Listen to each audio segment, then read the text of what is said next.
Hello बच्चों, my name is Vik and मैं आपको ई पाठशाला चैनल पर क्लास 6 की सिविक्स बुक का ए चैप्टर पढ़ा रहा हूँ जो कि है अर्बन लाइवलीहुड।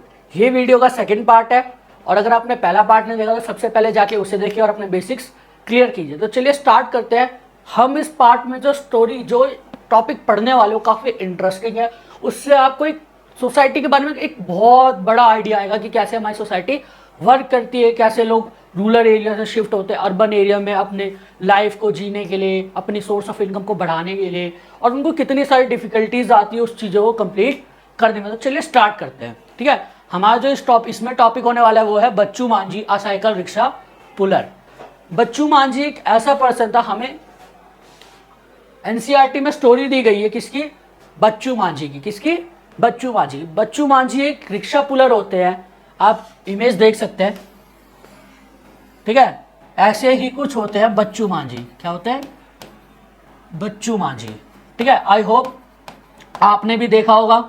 ठीक है, आप सबने भी देखा होगा कि कैसे रिक्शा पुलर कितनी मुश्किल से इतनी सारी चीज़ें, कैसे वो इतने सारे पैसेंजर्स को ढोते हैं, जो भी है उनको मंजिल तक पहुंचा। हाँ, तो हमें एनसीईआरटी में एक स्टोरी दी गई है बच्चू मांझी की, जिस स्टोरी में बताया गया है कि जो बच्चू मांझी था वो बिहार का रहने वाला था, बट वो एक शहर में आया था अपने आप को। वो अपने गांव में एक मैसन था। मैसन जो घर वगैरह बनाते हैं, जिन्हें आप मिस्त्री कहते हैं, जो घर बनाते हैं, वो मैसन था। और वो मैसन यहाँ शहर आया था काम करने, क्योंकि उसको रूरल एरिया में, उसके गांव में उसको रेगुलर बेसिस पे काम नहीं मिल रहा था, जिसकी वजह से क्या होता था कि वो काम नहीं मिलेगा तो उसकी इनकम नहीं हो रही थी। इसलिए वो यहाँ पे आया और उसने एक पुराना रिक्शा खरीदा, जिससे उसने काम करना सीखा। और वो रात के 8:30 बजे तक काम करता था। वो 6 किलोमीटर के एरिया के अंडर में हर जगह जाता था। वो लगभग 10 से 30 सवारी एक दिन में छोड़ता था, तो उसके कोई 10 रुपये देता, कोई 30 रुपये देता था। वो उसके डिस्टेंस पे बेस करता है। उस स्टोरी में ये बताया गया है कि वो दिन के 200 से 300 रुपये कमाता, जिसमें से 100 से 150 रुपये उसके रेंट और खाने पीने के जाते थे। बाकी जो बचता था वो अपने गाँव में भिजवाता था, जहाँ पे उसके 2 बच्चे और उसकी वाइफ थी अकेले। और वो साल में 2 या 3 बार ही मिलने जा पाता था अपने बच्चों से। क्यों? क्योंकि उसका जो सोर्स ऑफ इनकम है वो शहर में है। वो रिक्शा पुलर कहाँ पे है? शहर में। तो उसे कमाने के लिए शहर में अपनी फैमिली से दूर आना पड़ रहा है। अब आप समझ रहे हैं कि अगर आपके पेरेंट्स आपके साथ रह रहे हैं तो आप कितने लकी हो। इनके पेरेंट्स इनके साथ नहीं रह रहे, इनकी फैमिली, ये अपने फैमिली से अलग रह रहा है। क्यों? सिर्फ और सिर्फ कमाने के लिए। ये फीलिंग सिर्फ वही पर्सन समझ सकते हैं जिसके पेरेंट्स आर्मी में, डिफेंस में है, जिनकी पोस्टिंग्स होती है। बट अब आप देख रहे हैं इन्हें इनकम जनरेट करने के लिए कितने सैक्रिफाइस करने पड़ रहे हैं।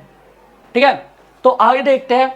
लाइक बच्चू मांझी, जैसे कि बच्चू मांझी एक पर्सन है, उसी तरीके से कई सारे लोग हैं जो सिटी में आते हैं अपना गांव छोड़ के काम करने के लिए। ऐसा नहीं है कि सिर्फ बच्चू मांझी, आपने देखा होगा अपने आसपास के एरिया में भी या किसी मार्केट में भी कि ऐसे बहुत से लोग हैं जो अपना गांव छोड़ के शहर में आए हैं काम करने के लिए, पैसा कमाने के लिए।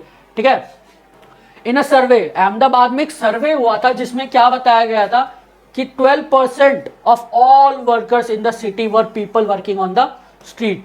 कि लगभग 12%, अहमदाबाद में एक सर्वे होता है जिसमें पता चला कि जो 12% लोग हैं जो सिटी में काम कर रहे हैं, वो सिटी में कहाँ काम कर रहे हैं? गलियों में, सड़कों में, स्ट्रीट पे काम कर रहे हैं। अगर आप दिल्ली में रहते हैं, आपने सरोजनी मार्केट देखी होगी, वहां पे सरोजनी मार्केट में भी आपको वेंडर्स दिख जाएंगे जो एक स्ट्रीट में अपनी दुकान लगा के बैठे रहते हैं। आपने अगर कहीं गए हो, अगर आपके आसपास में भी कोई मार्केट है तो आपने देखा हो एक जगह शॉप रहती है और शॉप के बाहर एक वेंडर्स की लाइन लगी रहती है। ठीक है, अगर आपने आसपास में किसी ऐसी मार्केट में भी गए होगे जो आपके घर के आसपास है, वहां पे भी आपने देखा होगा कि स्ट्रीट्स में काफी सारी दुकानें लगी रहती है। जैसे हमने इसके पिछले पार्ट में भी पढ़ा था कि वो स्टोरी में दिखाया गया है, वहां पे भी काफी स्ट्रीट में काफी सारे लोग रहते हैं। ठीक है, आगे देखते हैं। They work on their own, वो किसी के अंडर में काम नहीं करते थे, वो अपने खुद के सेल्फ पे काम करते हैं। जैसे बच्चू मांझी था, वो किसी का नौकर नहीं था, वो अपने बेसिस पे अपने खुद के ओन पे काम करता था। ठीक है, वो अपनी मर्जी का मालिक था, बट उसे काम करना था। वो भले से ही किसी के अंडर में काम ना कर रहा हो, लेकिन उसे काम करना था। ठीक है, they are not employed by anyone and therefore have to organise their own work.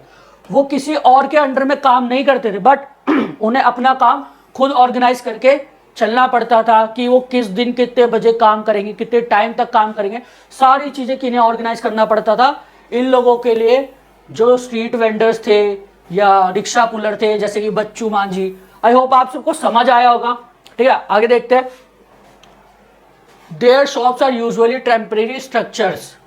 अब आपने देखा होगा कि कुछ शॉप्स भी होती हैं, कुछ शॉप्स होती हैं बट उनका जो शॉप होती है वो कभी, जैसे मैंने आपको एग्जांपल दिया कि सरोजनी में आप देखोगे कि वहाँ पे कई सारे स्ट्रीट में लगे रहते हैं लोग जिन्हें पुलिस के आने पर भागना पड़ता है। वो टेम्परेरी स्ट्रक्चर्ड में होते हैं, उन्हें कब हटाना पड़े कुछ नहीं पता।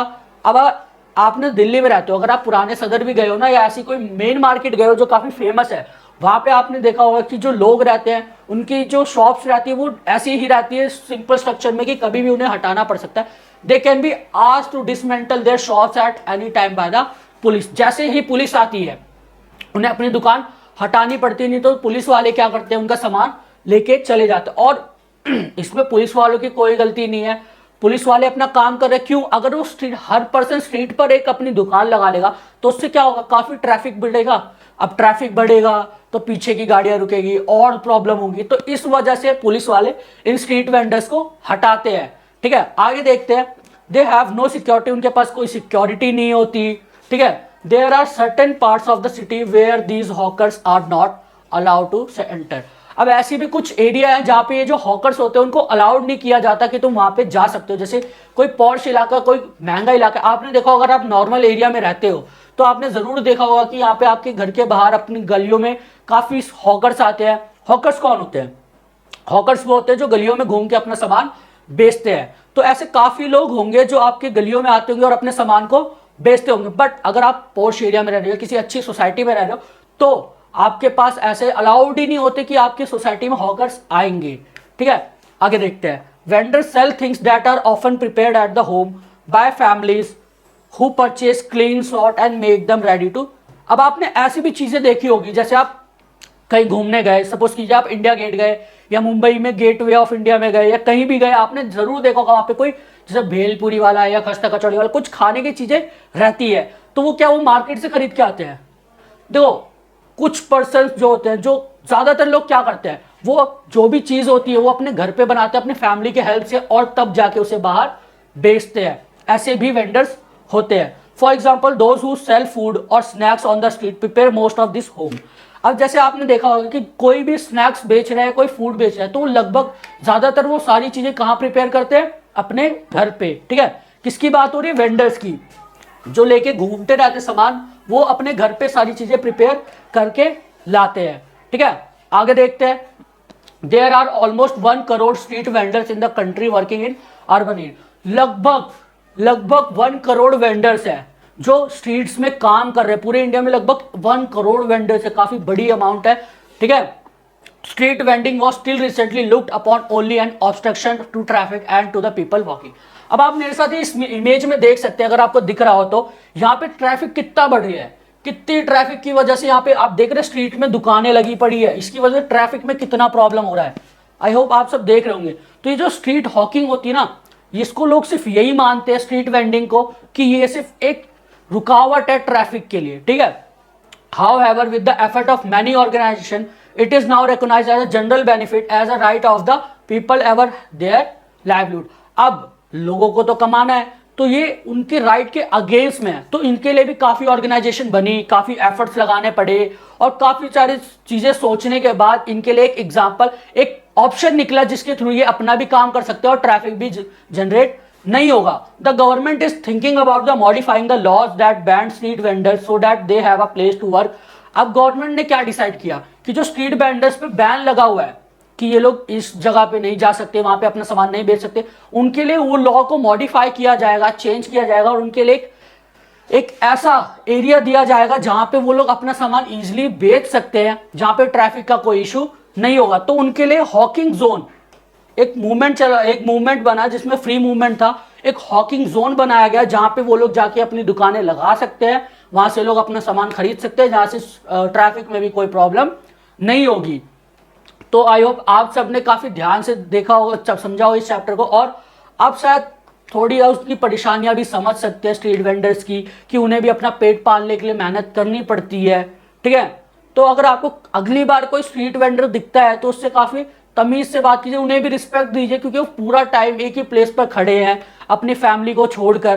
ठीक है, तो आप उनकी रिस्पेक्ट कीजिए। रिस्पेक्ट तो हर एक पर्सन की करनी चाहिए आपको, बट अगर आपको इस बार स्ट्रीट वेंडर मिले तो आप उनसे जरूर पूछना कि अंकल आप कहाँ से बिलोंग करते हो, क्योंकि वो जो अर्बन एरिया में स्ट्रीट वेंडर्स काम करते हैं वो उस एरिया के तो नहीं होते, बहुत कम ही चांसेस होता है कि वो उसी एरिया का हो। ठीक है, तो इस चैप्टर में बस इतना ही था। आई होप आप सबको समझ आया होगा। ठीक है, अगर आपको कोई भी डाउट है तो हमारे इंस्टाग्राम पेज ई पाठशाला पर डीएम कर सकते हैं, कमेंट सेक्शन में पूछ सकते हैं और हमारे टेलीग्राम पेज ई पाठशाला फैमिली पर ज्वाइन कर सकते हैं। अगर आपको वीडियो पसंद आई हो तो लाइक कीजिए, शेयर कीजिए, सब्सक्राइब कीजिए। बहुत जल्दी मिलेंगे नेक्स्ट पार्ट के साथ। जय हिंद, जय भारत।